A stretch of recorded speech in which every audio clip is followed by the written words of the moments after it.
Okay, so I'm going to be starting something new here tonight. It's going to be creating and building a dividend portfolio. This is going to be long-term investment, utilizing a small amount of money and building it up over time. The range is going to be about 30 years. We're going to be buying and holding these.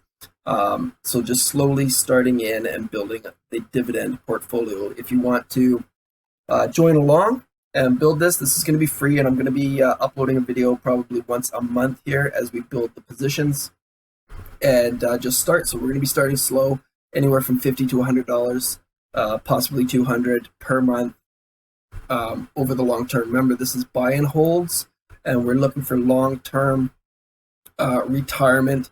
So any of these holds is going to be in a TFSA account or RRSP account, something where you're not going to be taxed on any of the income. So I've started up a brand new tax-free savings account we're going to be starting in, and the first position is going to be the HCSG.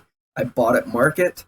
As you can see, there's not much cash in this. This is a brand new account, and the investment is $61.81 so far with this. So like I said, we're going to be putting in 50 to 100, possibly 200 per month, and we're just going to create and build this over the course of the years here to come.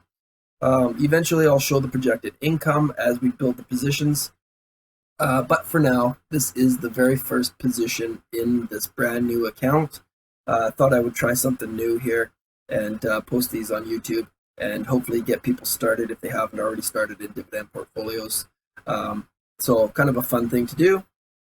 Very little money that we'll be investing, but we will be doing it month after month. As you can see here, bought at market, HCSG, Healthcare Services Group. This is going to be the first one in the brand new portfolio account. Okay, we will talk to you guys later.